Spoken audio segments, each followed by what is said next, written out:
Glória a Deus. Que bom que nós estamos juntos aqui para louvar o nome do Senhor Jesus Cristo. Nós estamos começando uma série de estudos hoje que vai durar as duas próximas semanas. Na verdade, a próxima semana, então com essas são duas. Mas o nosso estudo hoje é o estudo de número 684 do nosso currículo doutrinário. E nós vamos falar sobre The Most Wonderful Time of the Year, segundo os poetas aí da década de 20, né? It's the most wonderful time of the year. É o tempo do Natal. Chegou o tempo das festas, é um tempo que as pessoas esperam o ano todo para chegar e poder celebrar tudo aquilo que significa. Para outros, no entanto, é um tempo onde a solidão pega mais, onde as pessoas se sentem mais sozinhas por conta de motivos diferentes. E é justamente hoje, no motivo do estudo de hoje, nós vamos falar sobre promovendo o Natal de Jesus entre os perdidos, né? E a leitura está lá em Mateus, capítulo de número 1, versículo de número 21, diz assim a minha Bíblia e a sua também. E dará luz a um filho e chamarás o seu nome Jesus, porque ele salvará o seu povo dos seus pecados. A gente dá graças a Deus porque nós temos essa oportunidade de poder nos debruçar em assuntos que falam a respeito de Jesus. Deixa eu abrir um parênteses e falar um negócio para você aqui logo no começo. Saber sobre Jesus é o maior assunto da vida. Saber sobre a pessoa de Jesus é a coisa mais importante da vida de uma pessoa. Eu não falo isso por uma convicção religiosa. Eu não falo isso por uma ideia filosófica, por um tratado teológico. Eu falo isso porque essa é a maior realidade da vida de alguém. Saber sobre Jesus é o assunto mais importante da vida. E eu completo ele. Por quê? Porque o Senhor Jesus Cristo, falando aos seus discípulos, falando a Nicodemos, ele disse o seguinte, que saber sobre ele era justamente aquilo que fazia com que a pessoa poderia crer nele ou não e, por fim, alcançar a vida eterna. Né? Conhecer sobre Jesus é fazer com que a pessoa pudesse alcançar a vida eterna ou não. João capítulo 3, versículo 16 a seguir diz que porque Deus amou o mundo de tal maneira que deu seu Filho único para que todo aquele que nele crê não pereça. Porque Deus amou o mundo que enviou o seu Filho, não para que condenasse o mundo, mas para que o mundo fosse salvo por ele. Quem crê não será condenado, mas quem não crê já está condenado, porque não creu no Filho unigênito de Deus. Olha que coisa maravilhosa. Jesus está falando a Nicodemos que o assunto que diz respeito a ele pode mudar o destino de uma vida da eternidade no inferno ou na eternidade com ele. Saber sobre Jesus é o assunto mais importante da vida. Não existe nada mais importante do que isso. E nada melhor do que anunciar uma pessoa durante o tempo do seu nascimento. Você já viu que a gente comenta mais a respeito de uma pessoa perto do aniversário dela? Olha, nessa época aqui é aniversário do fulano de tal, né? Eu conheço uma pessoa, algumas pessoas assim na verdade, que quando começa a contar a data para o aniversário dela, ela começa um countdown na internet. Falta tantos dias para o meu aniversário. Faltam tantos dias para o meu aniversário. Existem alguns pensamentos por aí, de algumas teologias, que rechaçam essa questão de celebrar aniversário, porque diz assim, a Bíblia nunca ensinou celebrar o aniversário de ninguém. E é verdade, a Bíblia nunca ensinou a celebrar o aniversário de ninguém, né? A Bíblia não guarda datas de aniversário, a Bíblia guarda datas de eventos que fazem a respeito de toda a população. Só que também tem muita coisa que a Bíblia não ensinou e o pessoal faz, né? Né? Agora, aquilo que é o seguinte, você celebrar a vida que Deus te deu faz parte de um coração agradecido. Então, celebrar o aniversário de alguém, celebrar diante de Deus o aniversário de alguém, não é idolatria, não faz mal, pelo contrário, é bênção, né? Porque evoca justamente a bênção de Deus pelo fato de nós podermos desfrutar as nossas vidas uns com os outros. Faz memória da bênção de Deus sobre a vida daquela pessoa durante o seu aniversário. Agora, que é um aniversário mais importante? Que é uma celebração mais importante? do que justamente o fato de Jesus ter nascido? É claro que, mais uma vez, algumas pessoas evocam o fato de que a data mais importante é a data da sua morte, por conta do advento da nossa salvação. Se Jesus não tivesse morrido na cruz do Calvário, nós jamais teríamos os nossos pecados perdoados. E se ele não tivesse ressuscitado, jamais nós poderíamos ter confiança de que isso aconteceu. Mas Jesus só pôde morrer e ressuscitar porque primeiro ele nasceu. Então, mais uma vez, se torna muito importante nós celebrarmos o fato de que o Senhor Jesus Cristo nasceu. O Natal é a representação do maior presente já enviado à humanidade. Um presente que já estava preparado desde a fundação do mundo, Apocalipse 13:8, e anunciado desde o Éden. Olha que interessante, né? Deus, antes de fundar o mundo, já tinha o Senhor Jesus Cristo preparado para ser enviado. E logo quando ele começa o mundo lá no Éden, que o homem cai, ele já avisa que ele vai vir. É como se Deus já tivesse, não uma contingência, mas na sua presciência, sabendo aquilo que era necessário para que o homem tivesse comunhão com ele. Isso é tão importante, irmãos, porque você, infelizmente, isso é um costume humano, e talvez seja por conta disso que o Senhor nosso Deus fez dessa maneira, que nós entendemos o valor de alguém pelo tamanho do presente que a pessoa recebe. É verdade ou não é? A gente afere a medida do amor de uma pessoa para outra dependendo do presente. As crianças já aprendem isso. É tão fácil quando a criança é pequena, você fala assim, feliz aniversário, dá um cupcake para ela, beleza, né? E alguém esses dias atrás falou assim para mim, o senhor já percebeu, pastor, que conforme as crianças vão crescendo, os presentes vão diminuindo, mas o valor do presente vai aumentando? Conforme ela vai crescendo, o presente vai diminuindo, o valor do presente vai aumentando. Eu falei, eu concordo com você até a época que ela faz idade suficiente para ganhar um carro, né? Aí o presente já fica um pouquinho maior de novo. E aí chega a época de ela ter idade suficiente para ganhar uma casa. Aí o presente fica maior um pouquinho também, né? Mas é representado por uma chave, né? Geralmente é uma chave que representa o presente que a pessoa ganhou. Mas a realidade, isso é uma realidade, que a gente afere a medida do amor das pessoas pelo presente que a gente recebe delas, pelo presente que a gente dá. A gente entende, claro, que na nossa posição econômica e financeira, um presente já significa um afeto, um carinho. Mas dependendo do presente, aquele carinho ele será demonstrado pelo valor que se dá à pessoa presenteada. Pois então, nós fomos presenteados com a vida do Filho de Deus. O Senhor Jesus Cristo foi enviado como um presente para que nós tivéssemos acesso de volta a Deus, né? Um preço caro.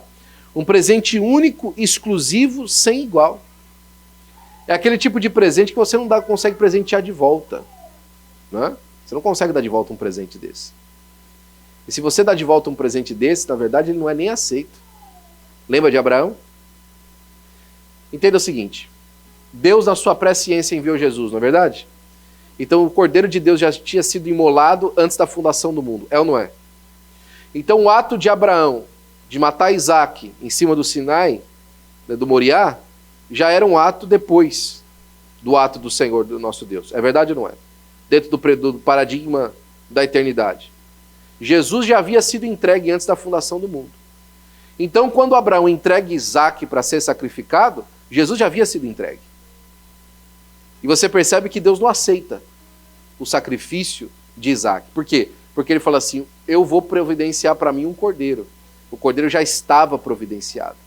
O Senhor para si proverá o cordeiro no tempo, porque na eternidade ele já havia sido providenciado. Então nem mesmo um presente de volta que dedicaria o mesmo tamanho no sentido da importância que teria para quem envia, foi aceito. É sem igual. Não pode ser pago, não pode ser retribuído, não pode ser melhorado, não pode ser... Estamos kits, né? Agora nós estamos kits, porque eu fiz por você, você faz para mim. Eu lembro agora de um amigo que nós tínhamos, que nós temos ainda, porque está vivo, né? E toda vez que a gente ia almoçar junto, às vezes ele olhava alguma coisa no nosso prato e falava assim, rapaz, você gosta bonita aí que você está comendo, era uma batata frita, um pedaço de carne, qualquer coisa. Ô, pai, pode pegar um pedacinho aí. Ele ia lá, desculpa, tal, com o garfo dele e tal, pegava um pedacinho, rapaz, tá bom mesmo. Pode pegar alguma coisa do meu prato também. Porque ele queria taquites. Ele queria retribuir. Ele não queria ficar na mente dele acusando que ele pegou alguma coisa do seu prato, mas você não pegou alguma coisa do prato dele. Então ele tinha que nivelar aquele ato. Muitos de nós achamos que nivelamos o ato vindo à igreja. Nivelamos o ato atendendo um culto. Nivelamos o ato fazendo alguma coisa para Deus. Nivelamos o ato tendo uma aparência de santidade, fazendo o bem. Né? E é engraçado que as pessoas que geralmente procuram nivelar o ato, eu conheço muita gente assim, né? Inclusive nós mesmos somos tentados a fazer isso muitas vezes, mas as pessoas que geralmente nivelam o ato, elas têm que contar que nivelaram o ato. Elas vão contar para alguém. Não, o fulano de tal veio aqui, eu ajudei ele aqui, e eu fiz isso aqui por ele, né? Eu fiz aquilo lá pelo outro. Não, olha, preciso contar para você o que eu fiz de benfeitoria a alguma pessoa. Precisa nivelar o ato. Mas como é que você nivela o ato de um filho de Deus morrendo por você? É por isso que o salmista fala assim, que darei ao Senhor por todos os benefícios que me tem feito. O que é que eu posso entregar a Deus pelo benefício? E ainda que Davi fala, debaixo da perspectiva dele, o fato dele ter saído de trás das ovelhas e agora ser o rei de Israel. Ele ainda, o advento do Senhor Jesus Cristo, naquele momento, ainda é uma profecia. Mas ele fala, levantarei alto o copo da salvação e invocarei o nome do Senhor durante todo o povo. Ele reconhece que a única coisa que ele pode fazer é reconhecer a pessoa maravilhosa do nosso Deus e aquilo que ele fez por nós. Um presente que foi revelado no pequeno menino que nos nasceu, né? O presente que se fez carne, se fez tabernáculo, habitou no nosso meio. Assim, para o cristão que verdadeiramente recebeu, abriu e usufrui diariamente do presente, o Natal só pode ser o significado, é extraordinário. Que felicidade, Jesus nasceu, veio ao mundo e salvou a minha vida. Obrigado, meu Jesus. É verdade que o consumismo, as figuras do Papai Noel, as árvores, os presentes, têm tentado roubar o foco do Natal de Jesus, né? Alguns cristãos chegam a pensar que, de novo, outro estudo de Natal, mas eu já sei tudo sobre o Natal. E a pergunta é, como é que você consegue esgotar um assunto sobre alguém inesgotável? Como é que você consegue terminar o assunto sobre Deus? Como é que você fala assim, olha, chega de ouvir sobre Deus. Chega de ouvir sobre quem Deus é. Chega de ouvir sobre a bondade de Deus, as facetas de Deus, o coração de... Chega. Como é que você consegue definir, terminar, né, esgotar o assunto Deus, né? Quanto mais a gente fala do Senhor, mais a gente vê a sua glória e a sua bondade. Então o estudo dessa noite, que vai tratar sobre o Natal, é escrito pelo pastor Tiago Viana, que é o pastor do Ministério do Belém, na cidade de Esbjerg e Copenhagen, no país da Dinamarca. Isso mesmo, meus queridos irmãos e irmãs. Nós estamos com duas congregações na Dinamarca. E o pastor Tiago Viana serve a Deus ali. O pastor Tiago Viana era pastor na cidade de Milton Keynes. Milton Keynes, no Reino Unido. Ele era professor de uma faculdade muito renomada na região onde ele morava lá, doutor em cybersecurity, e abandonou o trabalho dele, né? Abandonou o seu trabalho secular, abandonou o seu trabalho para poder servir a Deus no país da Dinamarca. E agora serve a Deus ali na Dinamarca, já pelo último ano, e Deus tem abençoado muito a vida do nosso irmão para a glória do seu nome, né? Como o Natal é para o perdido? Já parou para pensar nisso? Como o Natal é para o perdido? Como é que os perdidos celebram o Natal? Como é que as pessoas que não conhecem a Jesus celebram o Natal? Irmão, muito churrasco, muita cerveja, pessoal reunido, samba no pé, né? É assim. É aquela festa mundana, família se reúne, quantas vezes não tem aquele famoso quebra-barraco, né? Da família reunida, um acusa o outro, gente pede dinheiro emprestado, e no fim as pessoas celebram o fato da família estar reunida. Sabe, eu não tiro e não posso tirar, mesmo porque a celebração da família é algo que nós vemos na palavra de Deus. Os salmistas celebram a família, os salmistas celebram a unidade da família. Isso é uma bênção que Deus faz, e é uma bênção de Deus, independente se a pessoa agradece a Deus ou não. Mas eu fico às vezes assim, embasbacado, né? Você sabe que no dia 20 de janeiro se comemora o aniversário do presidente americano, né? É o dia do aniversário de George Washington, correto? 20 de janeiro. É também o dia da posse do presidente. No dia 20 de janeiro se celebra também a posse do presidente americano de 4 em 4 anos. E é aniversário do presidente nessa data. Eu nunca vi uma família em casa, em nenhum lugar dos Estados Unidos, celebrando o aniversário do presidente sem o presidente lá. Hoje é aniversário do presidente, nós vamos cortar um bolo para o presidente da República, autoridade máxima do nosso país. Nasceu e tal, corta o bolo aí e manda a foto para ele. Eu nunca via, pelo menos se eu vi isso aí também, alguém vai falar até, nossa, que estranho, né? O cara nem vai lá na casa dele e está cortando um pedaço de bolo para o presidente, né?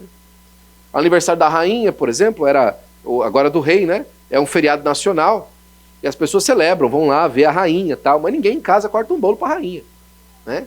Ou faz um churrasco para a rainha em casa. Estou aqui fazendo churrasco porque hoje é aniversário até lembra que é aniversário da rainha, né? Porque talvez seja feriado. Mas não canta parabéns para a rainha, põe o bolo para a rainha e tal. Por quê? Porque não faz diferença. Jesus é uma pessoa viva. E Jesus tem a capacidade de estar na casa de cada um de nós. Não de maneira metafísica ou de maneira na espiritualidade mística. Não, de verdade. Jesus pode estar na nossa casa. E quantas casas reunidas esquecem do aniversariante? Celebram todas as benesses do aniversariante. Celebra o fato da autoridade do aniversariante ter mantido a terra girando no lugar. Porque se alguém poderia agradecer o presidente da República pela economia, pelo trabalho, pela estabilidade da nação, nós temos que agradecer ao Senhor nosso Deus, que é o Senhor Jesus. A estabilidade do mundo ainda está no lugar. Mas, pastor, o mundo está estável? Não. Mas podia estar também completamente desgovernado no universo e não está. Está girando. O desgoverno do mundo é o homem que causa nele. Porque as coisas que Deus estabeleceu pelo seu próprio poder são mantidas no lugar exatamente como ele estabeleceu. Como é o Natal para o perdido? O Natal para o perdido é sem sentido. É uma festa que até esboça os atributos pelos quais nós podemos celebrar a bênção de Deus sobre nós, mas sem reconhecer que Deus está sobre nós. Sem reconhecer a bondade de Deus. Eu lembrava nessa tarde e li a respeito, na verdade, nessa manhã, durante o nosso tempo devocional com os pastores, a parábola do homem rico e de Lázaro. Lembra dessa parábola? Que o homem rico e Lázaro morava na frente da casa do homem rico. O homem rico nunca fez nada por Lázaro. Esse Lázaro não é o Lázaro o irmão de Marta e Maria. É outro Lázaro, é o Lázaro da parábola. Capítulo 16 do Evangelho de Lucas. E é tão interessante que os cachorros vinham lamber as feridas de Lázaro.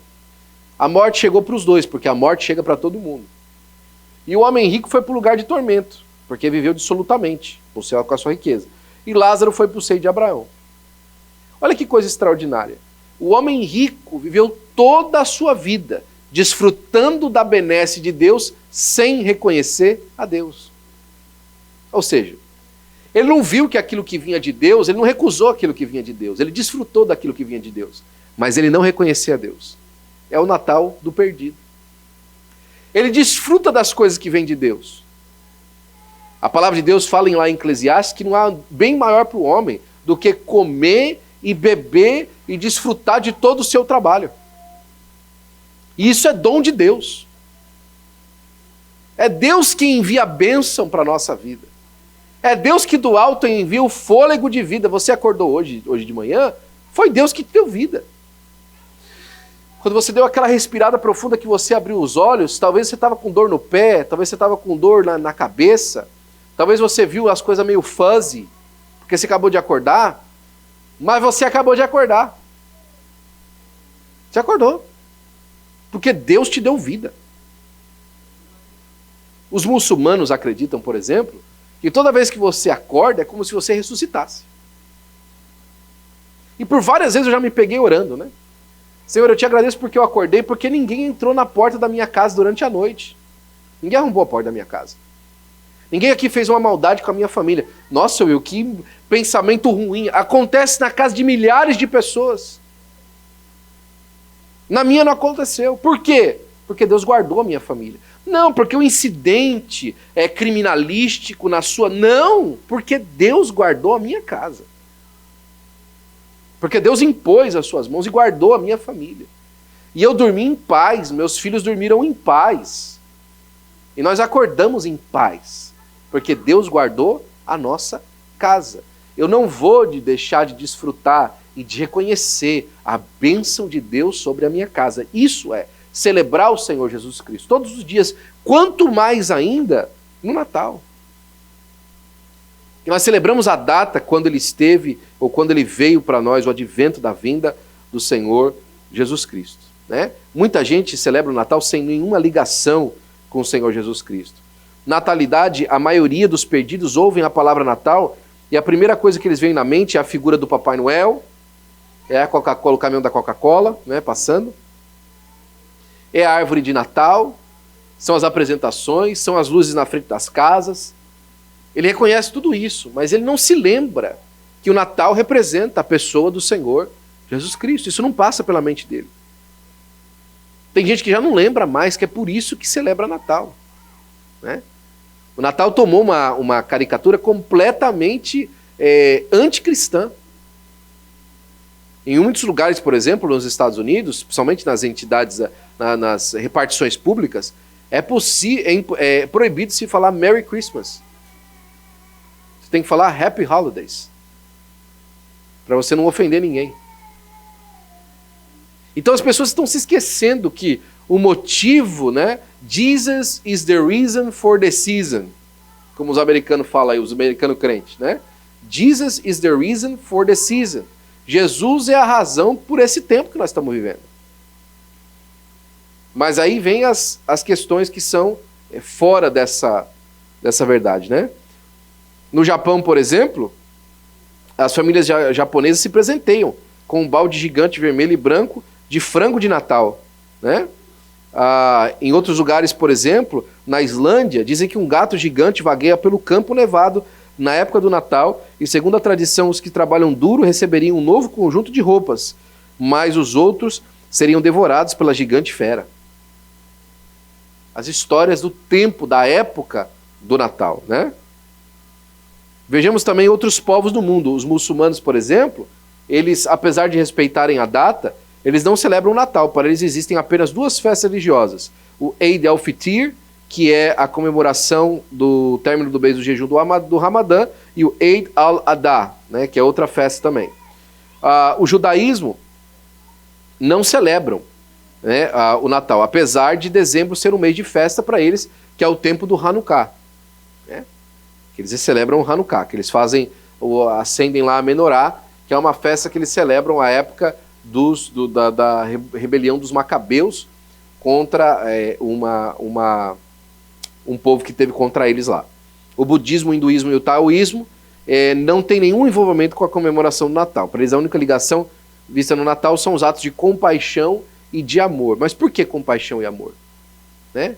Mais uma vez, o que é se compadecer? Não é se colocar no lugar da outra pessoa? Que triste essa realidade do perdido, não é verdade?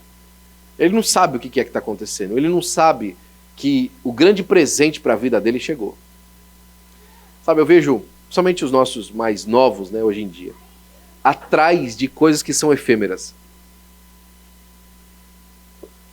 As pessoas correm atrás da fama, de alcançar uma posição, de alcançar um lugar ao sol.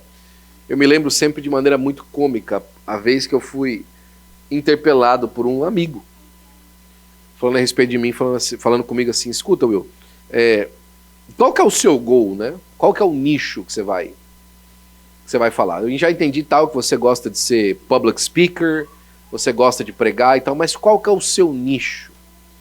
Para quem que você vai pregar? Né? Você vai fazer um ministério assim, um trabalho voltado para jovens, um trabalho voltado assim para casais? Qual que é o seu nicho? E don't get me wrong, many people do that.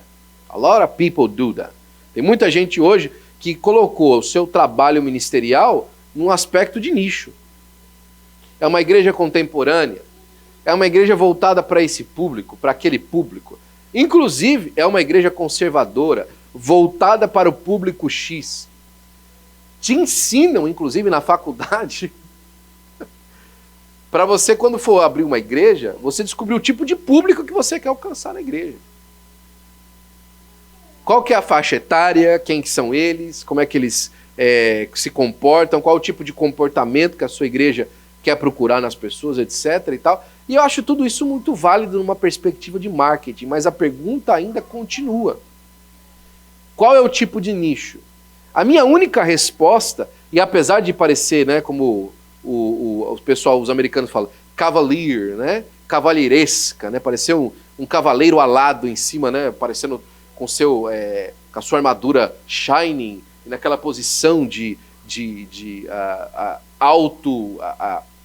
autojustiça, né, de querer se justificar a si mesmo. Eu falei para ele, assim, olha, eu na verdade não estou procurando nicho, né, eu já alcancei o posto mais alto que eu podia alcançar. Eu sou ministro do Evangelho. Tem noção? Não tem posição mais alta na terra. Ministro do Evangelho do Senhor Jesus Cristo. E para ministrar o Evangelho do Senhor Jesus Cristo, qualquer crente pode ministrar. Não existe posição mais alta. No entanto, nós continuamos atrapalhando a nossa vida com os nichos que nós fazemos para nós mesmos. Com as posições e com os objetivos que nós colocamos como gol maior na vida.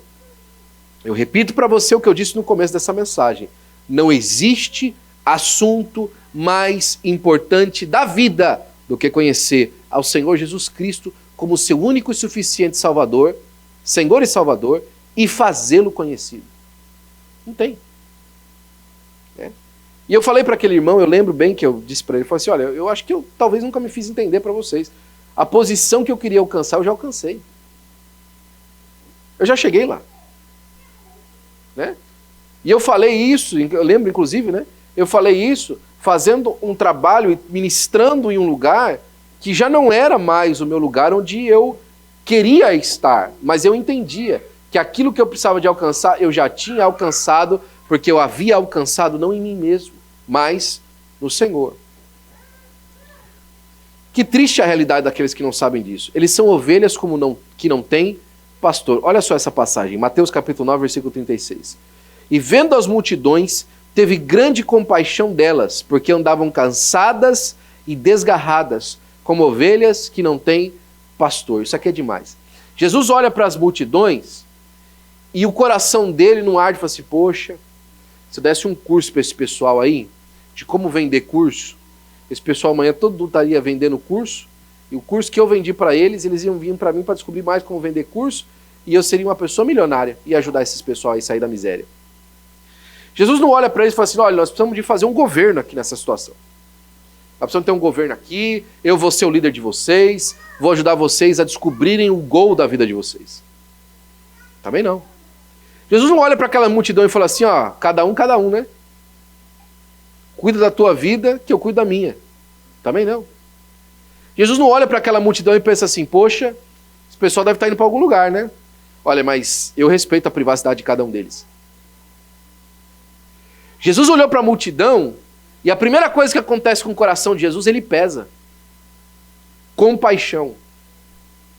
E ele explica o porquê da compaixão. Não é uma compaixão de assumir coisas que não existem. Não é compaixão de assumir ou julgar as pessoas pela aparência delas. É porque ele olha para aquela multidão e ele leva em consideração que pela história daquelas pessoas, que pelo andar daquelas pessoas e pelo conhecimento que ele tinha a respeito delas, no contexto da filosofia, no contexto da educação, no contexto do governo por debaixo que elas viviam, no contexto do futuro da vida delas e principalmente do destino final da alma de cada um delas. Ele falou assim, eu não posso deixar essas pessoas nessa condição. Ele se compadeceu porque eles eram como ovelhas que não têm pastor. E você sabe o que acontece com uma ovelha que não tem pastor, Noah? Uma ovelha que não tem pastor, é uma ovelha sem aprisco. E o aprisco é o lugar do descanso da ovelha, da proteção da ovelha. Jesus olhou para as multidões e falou assim: aonde essas pessoas vão passar a noite da vida delas? Aonde essa gente vai descansar quando o dia da adversidade chegar? Aonde eles vão ter uma proteção para o seu coração? Aonde eles vão poder guardar as suas emoções? Aonde é que eles vão poder respirar de novo? E sentir que têm esperança? Eram como ovelhas que não têm pastor, à mercê dos chacais, dos lobos, à mercê das feras, dos leões e dos ursos. À mercê. Ovelhas que não têm pastor. E quando Jesus fala isso, eu quero lembrar mais uma vez, que não é uma questão de proselitismo farisaico. Né? Não é aquele, olha, eu sei mais do que eles. Então eu preciso fazer eles como a mim. Colocar eles numa roupa bonita. Fazer eles andar nos passos como eu ando. E copiar a mim. Não é essa a questão. A questão não é essa. A questão é o seguinte: o que vai acontecer com a alma deles? O que é que nós vamos fazer com a alma dessas pessoas? Nós vamos ser coniventes com o inimigo das nossas almas e deixar com que ele ceife a alma dessas pessoas sem nenhum tipo de luta? Nós não vamos lutar por ninguém. Esses dias atrás eu estava com muitos pastores e lembrava, junto com o nosso pastor, na minha história, como é que eu cheguei na igreja. E contava para os outros irmãos, o pastor conhecia a história porque ele participou dela, mas contava para os outros irmãos e tal. E no final eu falei aquilo que eu acho, né? Que eu acho. Que eu não faria por mim o que fizeram por mim. Quando fizeram por mim, eu falei assim: meu Deus do céu, será que o pessoal sabe quem eu sou? Será que eles sabem de verdade quem eu sou? Para estar sendo tão legal assim comigo?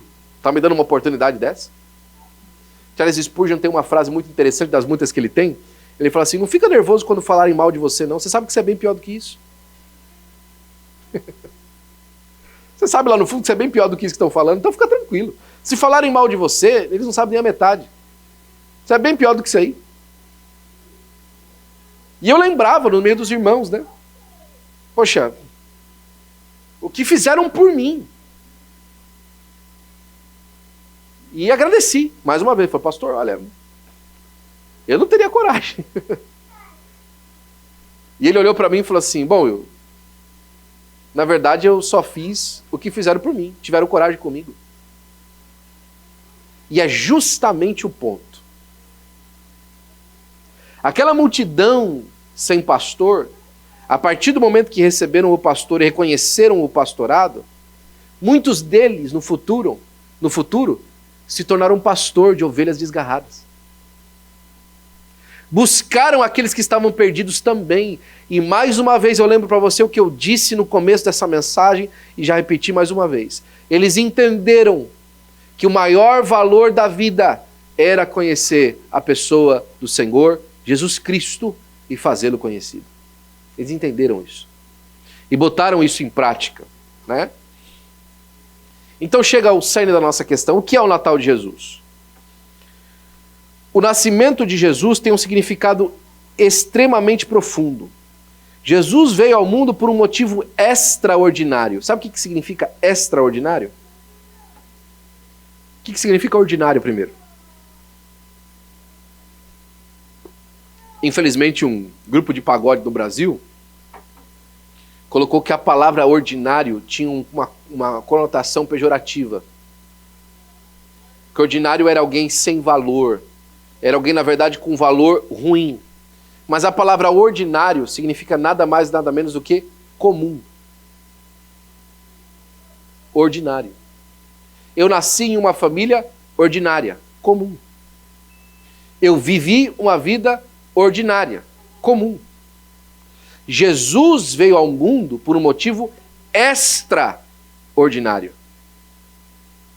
fora daquilo que era comum. O próprio nascimento dele se faz junção com aquilo que João diz sobre aqueles que nascem a partir dele, da água e do Espírito. Não nasceram por vontade do varão, nem da varoa, mas da vontade de Deus. O Senhor Jesus Cristo não veio à terra por vontade de Maria, por vontade de José. Eles nem mesmo tiveram uma relação juntos para que Jesus viesse. Eles vieram ao mundo. Ele veio ao mundo porque ele foi enviado por Deus por um motivo extraordinário. E que grande mentira foi do diabo, né? Dizer que comer do fruto do conhecimento do bem e do mal nos faria parecidos com Deus. Esse desejo de ser igual a Deus é o desejo incessante do homem. Mas Jesus veio à Terra não para nos fazer igual a Deus, mas para nos fazer de novo dignos da presença de Deus. É engraçado.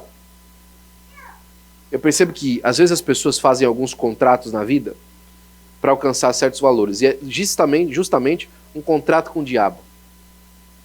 As pessoas, às vezes, elas vendem coisas que são sagradas na sua vida para alcançar uma posição. Né? Alguns vendem a vergonha para alcançar, às vezes, a promoção em um trabalho. Outros vendem um casamento para conseguir alguma coisa dos homens. E geralmente a pessoa fala assim: eu fiz isso por conta desse motivo. E é justamente por conta desse motivo que é o motivo que ela perde. É justamente. Eu fiz isso por causa disso. E o por causa disso é justamente o que dá problema. É justamente onde ela sofre a retaliação. Ah, eu fiz isso por causa dos meus filhos. É justamente os filhos que dão problema. Eu fiz isso por causa da minha esposa. É justamente com a esposa que dá problema. Eu fiz isso por causa da minha carreira. É justamente a carreira que torna a pessoa, às vezes, um escravo daquele trabalho. Que faz ela na frente, ela até mesmo regret. Ela ter nojo daquilo que ela fez no passado. Geralmente é assim. Nós comemos o fruto, nós, raça humana, comemos o fruto do conhecimento do bem e do mal para ser igual a Deus. E foi justamente a Deus que nós perdemos. Já percebeu isso? Nós queríamos ter a definição que Deus tinha sobre bem e sobre mal. E justamente aquilo que nos fazia buscar essa definição, fez buscar aquele que definia isso. E nós só encontramos de volta quando nós negamos o quê? A nós mesmos. Ou seja, quando nós deixamos de lado as nossas vontades que nós manifestamos no Éden, é que nós alcançamos de novo o caminho com Jesus. Percebe isso? Justamente quando nós nos arrependemos do ato que nos trouxe a essa consciência de ser humano que nós temos hoje, potentes, independentes, completos, a nossa própria maneira de viver, justamente quando a gente fala assim: Senhor, eu sou incompleto, eu sou impotente, eu não sei decidir, eu entrego a minha vida para o Senhor, eu nego a mim mesmo. Eu nego a minha natureza humana caída, que eu fiz com que ela caísse através desse ato do Éden. Só quando eu faço isso, é que eu recebo restauração para estar de volta na presença de Deus. Ou seja, aquilo que eu mais quero como ser humano é aquilo que mais me afasta de Deus. Aquilo que eu mais almejo como ser humano, minha própria decisão, minha própria cabeça, minha própria lei, minha própria regra, né? Quantas pessoas, eu já disse isso para várias pessoas. Será que você consegue viver com as mesmas regras que você impõe às outras pessoas para viver com você? Você consegue? Viver debaixo das regras que você impõe às pessoas para viverem junto com você? Não, comigo é assim. Será que você consegue viver com alguém que fala comigo é assim, no assim que você exige que a pessoa seja? Geralmente não. Justamente quando a gente deixa de lado essas ideias, essas cadeias, é justamente o momento onde nós podemos encontrar completude na presença do Senhor nosso Deus. Jesus nasce e para nós esse é o maior mistério que pode existir. Eu já falei para você a diferença entre enigma e mistério. Enigma é você tem os elementos, mas você não sabe o resultado. Você tem todos os elementos na sua frente. É um enigma. Qual que é o resultado disso?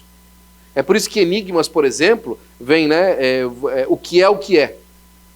É um riddle, é um enigma. Você não sabe qual que é o resultado. O que é, né? Agora o mistério é diferente. Você tem o resultado, mas não sabe como é que ele surgiu daquele jeito. Você sabe o que aconteceu, está ali. O resultado está ali. Jesus Cristo veio. Mas como é que ele veio? É um mistério. Você não entende. Você explica, você demonstra, é um fato, mas você não entende. É um mistério. O enigma e o mistério têm essa diferença.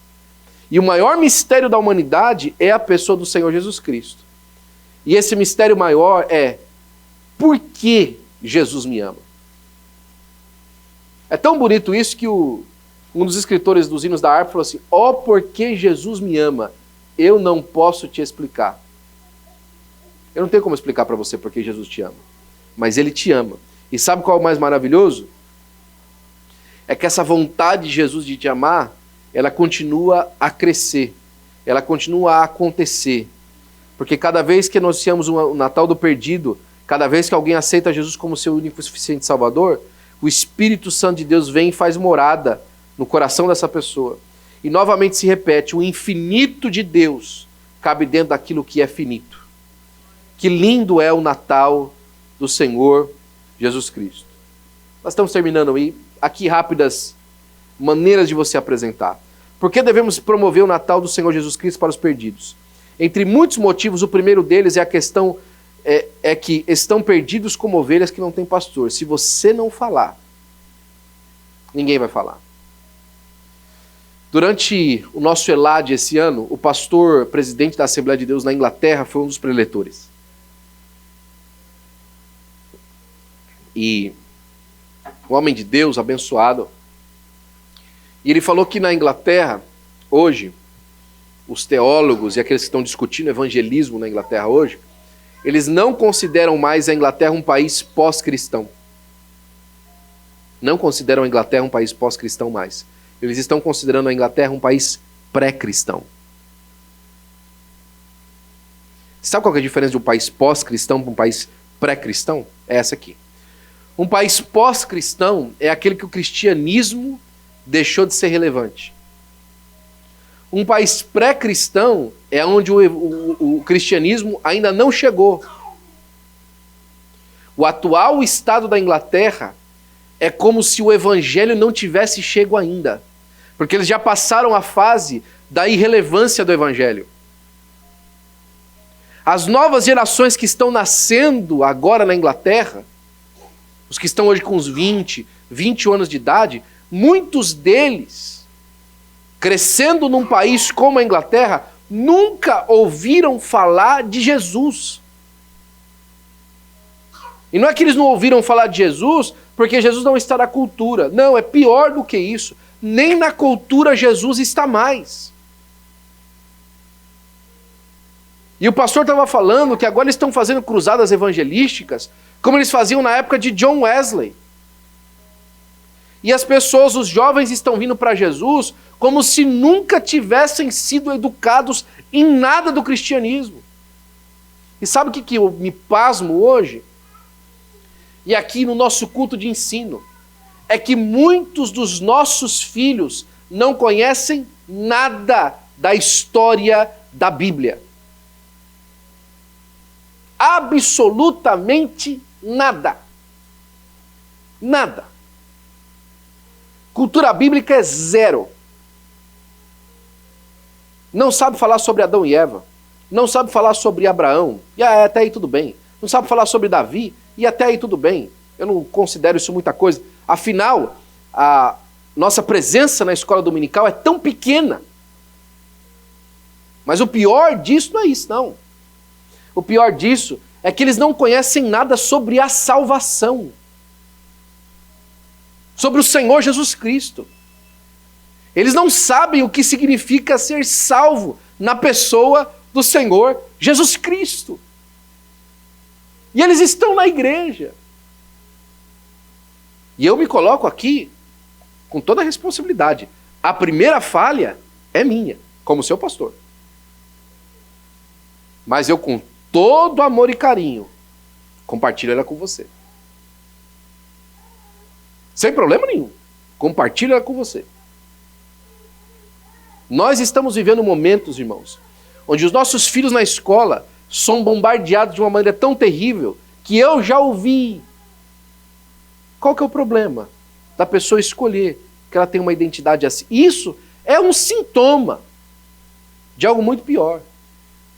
Da completa irrelevância que a palavra de Deus tem para essa criança,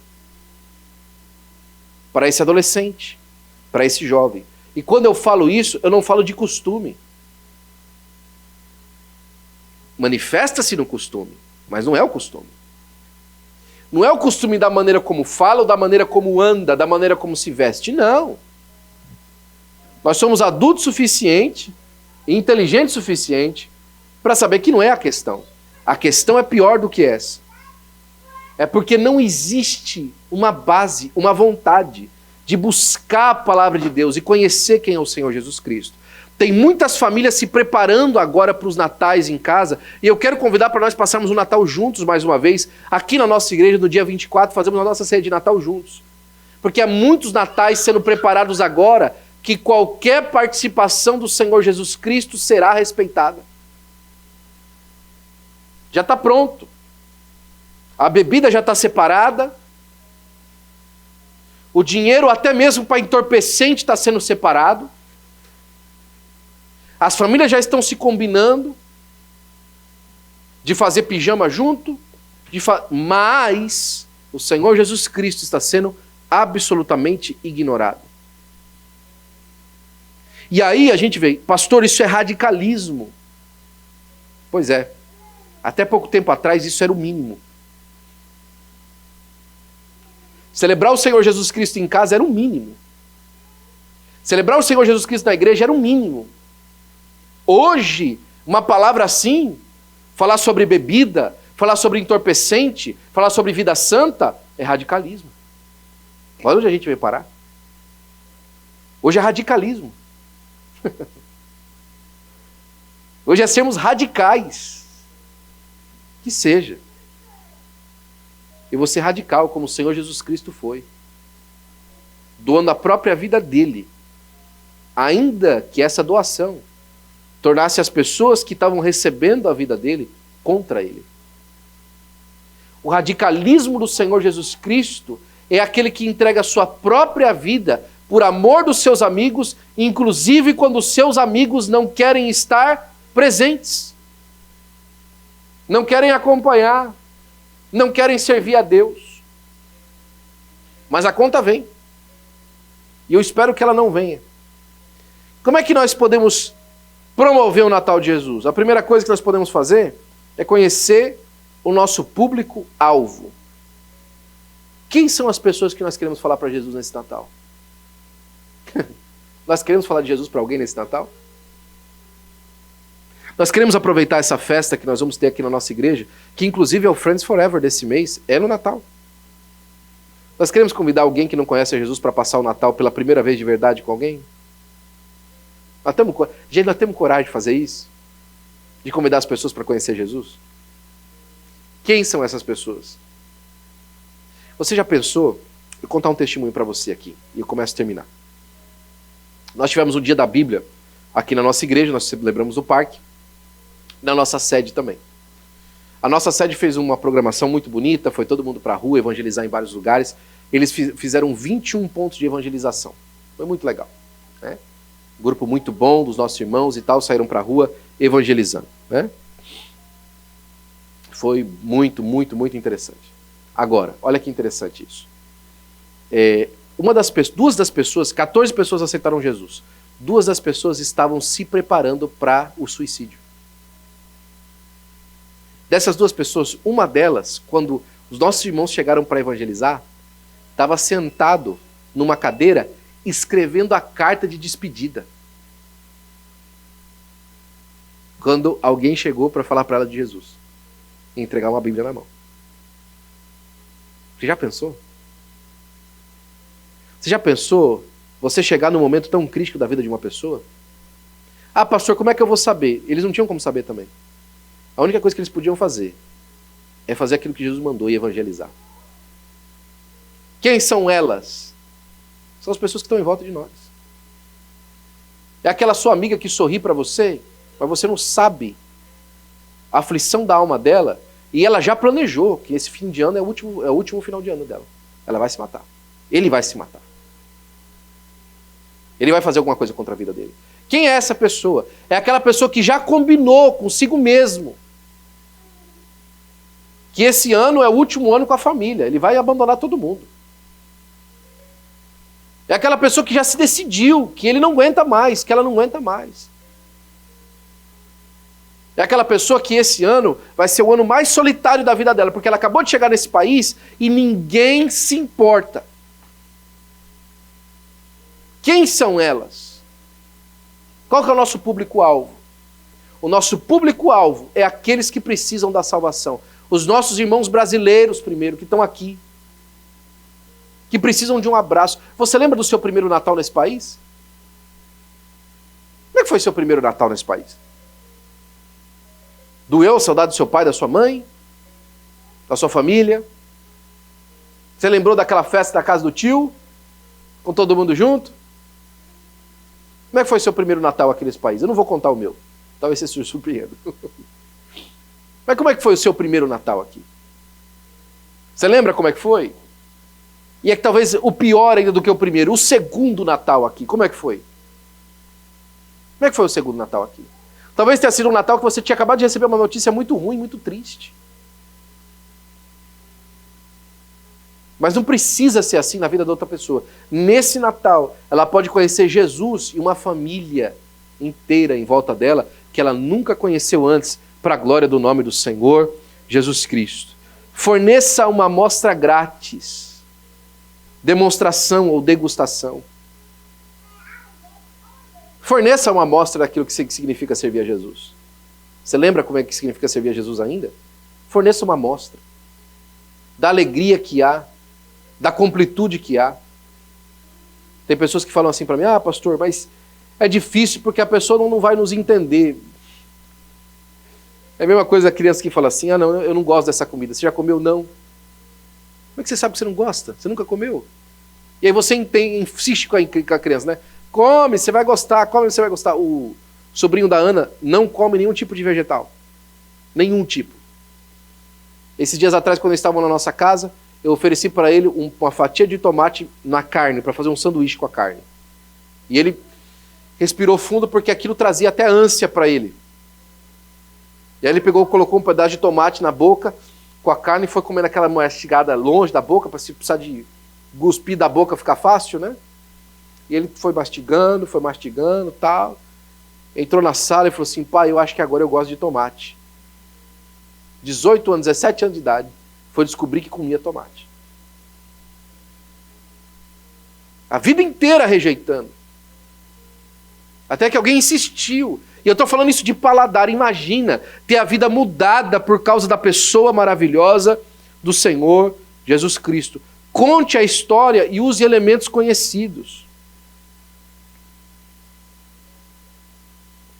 Não adianta falar da tradição judaica para uma pessoa que nunca ouviu falar de Jesus. Fale de Jesus, que é o presente para o mundo. Use elementos conhecidos para a pessoa. Fale de coisas que ela consegue entender, que ela consegue tatear, né? Para a glória do nome do Senhor Jesus Cristo. E faça um evento de lançamento, né? Use a sua casa, use aqueles que estão em volta de você. Esse ano, o nosso Natal vai ser um Natal extraordinário aqui na nossa igreja. Nós vamos fazer uma coisa muito bonita para a glória do nome de Jesus. Vai ser o melhor Natal que a gente já teve aqui, em nome de Jesus. Principalmente por causa da presença do Senhor Jesus Cristo. O mundo precisa urgentemente conhecer o verdadeiro Natal. Promover essa mensagem entre os perdidos é a nossa missão. o ide glorioso que o Senhor nos designou, evangelizar, a responsabilidade é minha. Que Deus te abençoe e esse seja um Natal extraordinário na sua casa e na sua família, para a glória do nome do Senhor Jesus Cristo. Fica de pé, nós vamos orar, por gentileza.